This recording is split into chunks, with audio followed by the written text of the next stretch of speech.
Alright, and we're back. This is where we left off in part 1. Part 2, let's dive into what happens in each step. But remember, big picture, cellular respiration, we are oxidizing glucose. We're taking the electrons off of glucose.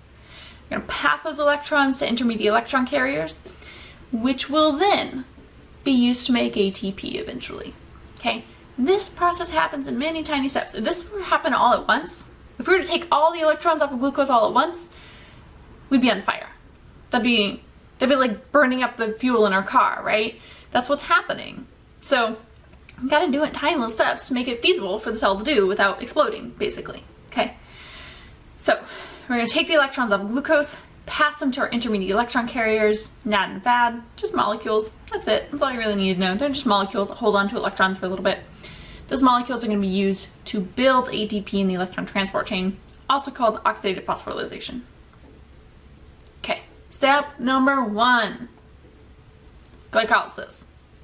This means sugar breaking. Glyco meaning sugar, lysis meaning to break, right? In glycolysis, we start out with our 6-carbon glucose, right? 6 carbons. We're going to count the carbons as we go too. I'm not so worried that we know each of these little sub-steps, and I'm not even going to tell you what enzymes catalyze this reaction. What I want us to know is that we start out with 6 carbons in glucose. In glycolysis, we're going to split it up into 2 3-carbon molecules. We're going to break apart the bond here and here to make 2 3-carbon molecules. So 6 carbons in glucose, 3 carbons in pyruvate, and 3 carbons in pyruvate. We make 2 pyruvate molecules. These are also sometimes called pyruvic acid. You might hear them called that as well. Pyruvate and pyruvic acid are synonyms. Okay, so we take some electrons off of glucose in this process, right?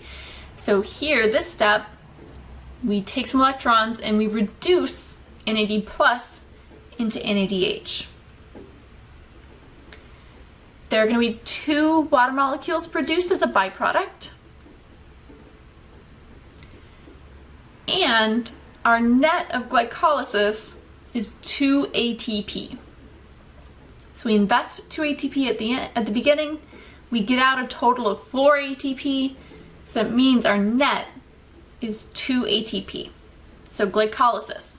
Start with glucose. End up with 2 pyruvate. We net 2 ATP, and now we're storing some electrons temporarily in 2 NADH molecules. And we get a little water produced as a byproduct. So remember, each step is catalyzed by some enzymes. There's lots of enzymes in here that are not even being shown, but just keep that in mind. Alright, that's glycolysis. Where's this happening? Do you remember? Cytoplasm. Yep. Glycolysis happens in the cytoplasm. So let's see, now we're going to follow this pyruvate. Okay, so where are these pyruvates going now? So, glycolysis, we're going to break up glucose into 2 pyruvate. Pyruvate then makes its way in to the mitochondria. Okay? So as pyruvate actually moves across the membranes of the mitochondria into the matrix, okay, as it gets transported into the matrix, we're going to oxidize it a little bit more. We're going to take some extra electrons off of it. Remember, the whole point of cellular respiration is take those electrons off of glucose. That's the whole point. Whole point of cellular respiration, take electrons off glucose. We're going to oxidize glucose. So, as it's moving into the matrix, there's some enzymes in here. Again, are going to take some extra electrons of glucose by breaking up this 3-carbon pyruvate into a 2-carbon, what we call acetyl group, and cleave off one of the carbons to make carbon dioxide. So basically, we take off this molecule right here. This creates carbon dioxide. These 2 are then going to be attached to a coenzyme. So this process of breaking apart this bond right here, remember, we break apart a covalent bond, we're going to release some electrons. Those electrons are going to be picked up by NAD plus to make NADH. So we're going to oxidize pyruvate. Those electrons are going to be accepted by NAD+, so we're going to reduce NAD+ into NADH. CO2 is produced as a byproduct, carbon dioxide. And now those 2 carbons that are left over are now going to be attached to a coenzyme. Do you remember coenzymes? Right? Coenzymes, those are those molecules that can activate or help enzymes function properly. This coenzyme A is basically the coenzyme that's necessary for the enzymes in the citric acid cycle, our next step to function properly. So let's take a second here. Let's think about gas exchange, right? We inhale oxygen and we exhale carbon dioxide. We haven't talked about oxygen yet. We'll get to oxygen in our final step. But the carbon dioxide that we exhale, where's that coming from? It's coming from the food that we eat. Right? We eat food, we oxidize that food, we break up the carbon in that food to make carbon dioxide. This is where the carbon dioxide that you exhale, this is where it comes from. It was carbon in the food that you ate. So you're basically exhaling food in a way. At least the food you were able to digest. Alright, so let's follow now. This is waste, gets exhaled. Let's follow this acetyl-CoA into our next step, the citric acid cycle. This is going to kick off the citric acid cycle. The citric acid cycle, we are in the matrix. Okay, we're in the matrix of the mitochondria. You might also hear this called the Krebs cycle if you're reading some really old textbooks. We call it the citric acid cycle. I'll probably shorten it to the CAC. So, citric acid cycle. Each step in here is catalyzed by an enzyme. I'm not worried that we understand, that we know what enzyme does what. I want us to understand what's happening here. The big picture of what's happening here. In the citric acid cycle, we will complete the oxidation of the molecule that was glucose. So remember, this is all that's left right here. We have 2 of these acetyl-CoA molecules coming in, so we ended up glycolysis with the two pyruvates, right? Both move into the matrix. So we're going to have 2 acetyl-CoAs. They are going to be broken apart completely. We are going to completely remove all of the electrons that we can from this molecule. We are going to complete the oxidation of glucose in this process, the citric acid cycle. Remember, we're oxidizing something, we're taking electrons off of it. Those electrons have to go somewhere. We are going to pass the electrons from this acetyl-CoA molecule to NAD+, to make it NADH, it's a reduced form. And we get a new one in here, right in here, FAD, FAD. FAD is similar to NAD+. The idea is it's just holding electrons for us. It's temporarily holding onto those electrons until we can use them later. So we're going to stash some electrons, NAD+ to NADH, FAD to FADH2. This is really, really the important stuff that's happening here in the citric acid cycle. We're taking all of the electrons that we can off glucose and giving them to these intermediate electron carriers. We do produce a little bit of ATP in this process as well, but it's not a whole lot, okay? So before we move on to our next and our final step of cellular respiration, let's take stock of what we've got so far. So for every 1 glucose molecule that's entered into this process, our net product so far, glucose, we made glycolysis, we made 2 ATP and 2 NADH. We took some electrons off and made 2 NADH. Pyruvate oxidation, we didn't make any ATP, but we made 2 NADH. We reduced 2 NADH plus to NADH. Citric acid cycle, for every 1 glucose that goes in, we end up with 2 ATP, 6 NADH, that's huge, and 2 FADH2. Okay, so we've only made 1, 2, 3, 4 ATP so far for every 1 glucose. So what does that tell you about our very last step? Remember, we're supposed to make roughly 30 to 32 ATP. So we've only made 4 ATP out of our first 3 steps. Most of the ATP is going to be made in our last step, the electron transport chain. Okay, so these are our products. These are the things that we're looking to make, we're trying to build. What about our byproducts? Glycolysis, we make 2 water. Pyruvate oxidation, we make 2 carbon dioxide. In citric acid cycle, we make 4 carbon dioxide. Okay. Here, 2 carbons here, 4 carbons here. We are done with glucose now. We started out with 6 carbons. 2 were exhaled in pyruvate oxidation, 4 were exhaled in citric acid cycle as byproducts. We are done with glucose. We don't need it anymore. We've taken all the electrons off of it. Okay? So by the time glucose has made its way through the citric acid cycle, it's all been completely exhaled as carbon dioxide.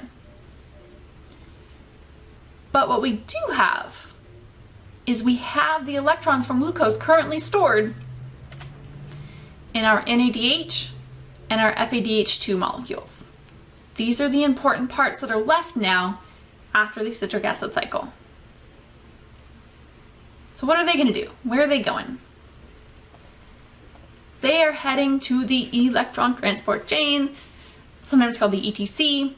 There are kind of 2 steps to this whole process. It's called oxidative phosphorylation and chemiosmosis. I just like to call it the electron transport chain, but you'll see it written out more technically as oxidative phosphorylation and chemiosmosis.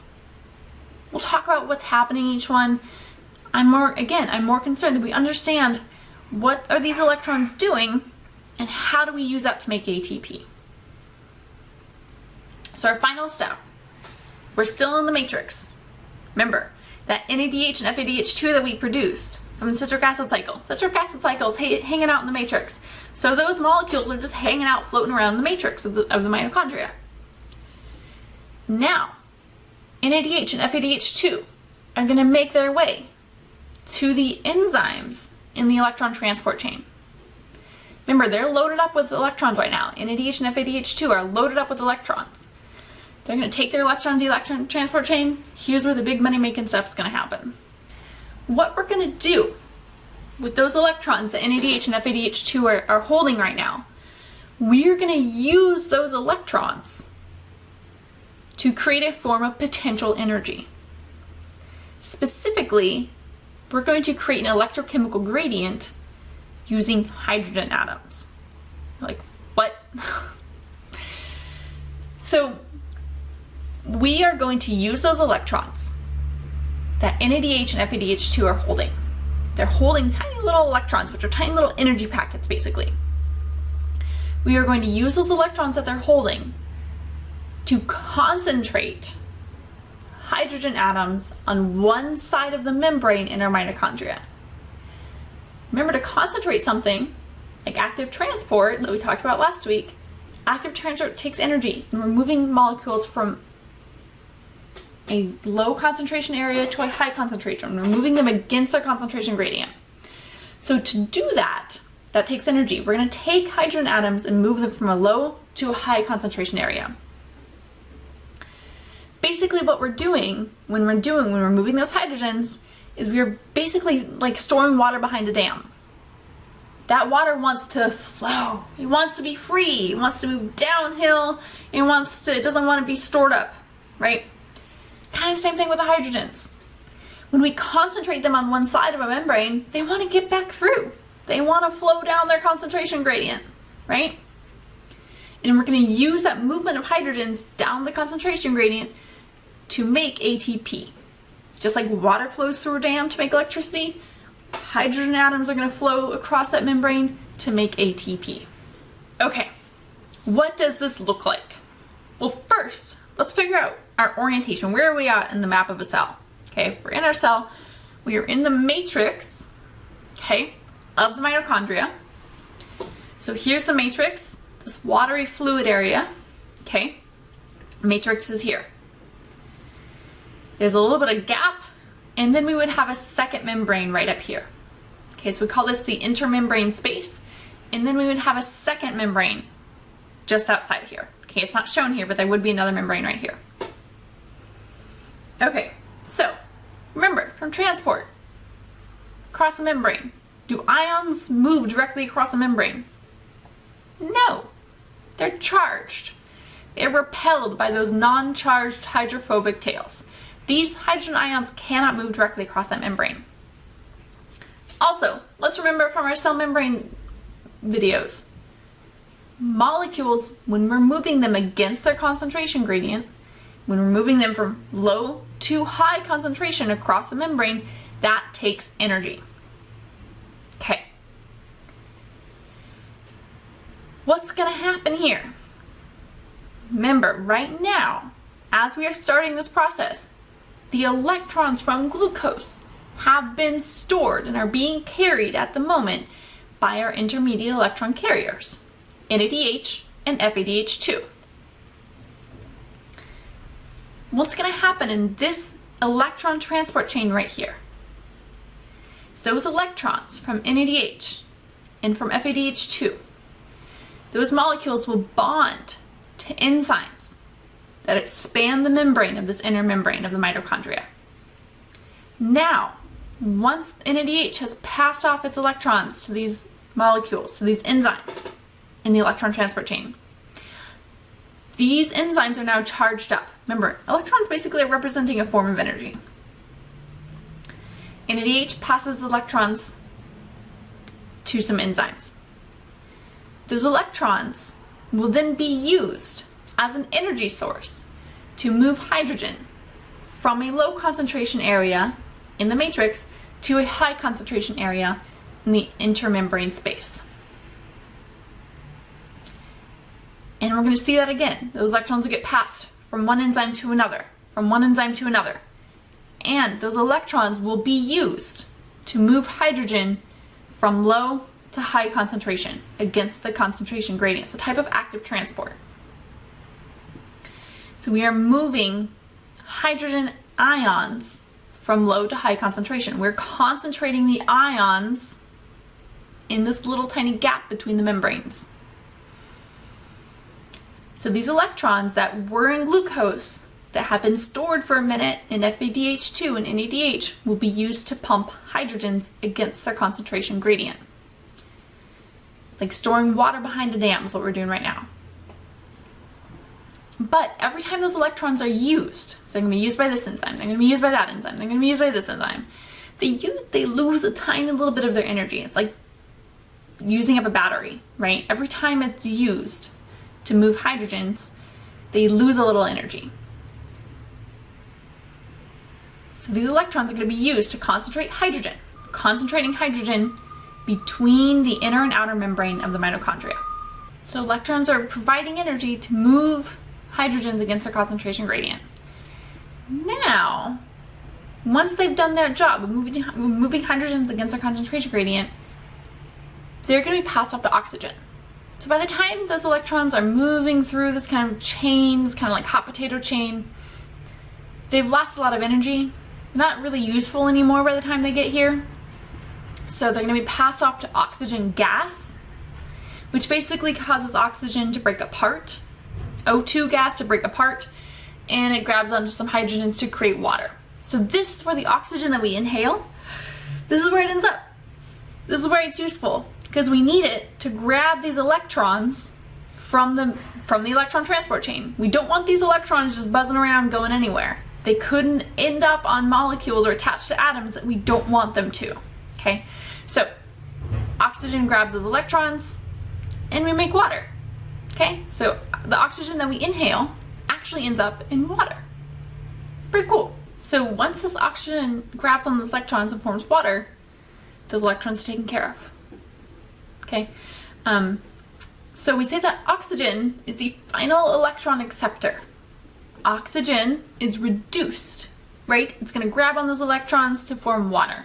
Okay, so oxygen, final electron acceptor. That's why it's important. So we need oxygen. No oxygen, this step shuts down. All cellular respiration shuts down. Okay, you're like, we're supposed to be making ATP. Where's this ATP coming in? Okay, now, so each of these steps right here, we've used the electrons that were in glucose that are now in NADH and FADH2 to concentrate hydrogens, basically like charging up a battery, right? We've charged up that battery, now we can do stuff with it. We are now going to let these hydrogen ions they want to move from high concentration to low concentration. They want to move down their concentration gradient, but they can't fit through this membrane. So how do they do that? Well, there is one enzyme that they can fit through. These hydrogen ions can fit through the enzyme known as ATP synthase. This enzyme right here. Remember, enzymes are often named for what they do. ATP synthase synthesizes ATP. So these hydrogen ions, we're going to let them flow through ATP synthase. We're going to let them move from their high to low concentration. And that process is a form of energy. Molecules diffusing. We can transfer that energy, transform this chemoelectric gradient into the energy necessary to form ATP. So this enzyme right here, ATP synthase, grabs an ADP molecule, adenosine diphosphate, and a free-floating phosphate molecule, and uses that energy of these hydrogens moving down their concentration gradient to make ATP. Whew. I know it's kind of a roundabout way to get there, but remember, every single tiny little step is catalyzed by an enzyme, and we have a form of energy, chemical energy right here. We have a form of potential energy right here that is then used to make ATP. Okay, so technically, this portion right here is just the electron transport chain. This portion right here is what we call chemiosmosis, which provides the energy necessary to phosphorylate this ADP into ATP. So there we go. We've done it. We have made all the ATP. So each NADH and FADH2, we can make some equivalencies for how many ATP each one's are responsible for making, but basically by the time this process is done, by the time cellular respiration has made it all the way through this step, we usually make a total of around 30 to 32 ATP. Now, that ATP is available for the cell to do all the things it needs to do to keep alive. Active transport, moving stuff around, building up molecules, breaking down molecules, sending signals, right? All that takes energy. This is how we make it. This is how we make it. This is how it's done. Okay? So, big picture summary again. Glucose starts us off. We break apart glucose in the cytoplasm in the step of glycolysis into two pyruvate molecules. Pyruvate moves into the mitochondria. We oxidate it a little bit more. Again, oxidation, take electrons off, lose electrons, oxidation. Whole purpose of this is to oxidize glucose. Citric acid cycle finishes the oxidation of glucose, and during each of these steps, those electrons are passed to NADH and FADH2, which will move their way into the electron transport chain, this final step, oxidative phosphorylation. All right, so overall, we usually make about 30 to 32 ATP for every one glucose molecule. From the oxidation glucose, those electrons are used to power the production of ATP by creating that concentration of hydrogen ions. There you go. So that's where your food goes. That's how your body, that's how your cells use your food to make energy, to power you, to keep you alive. Pretty cool.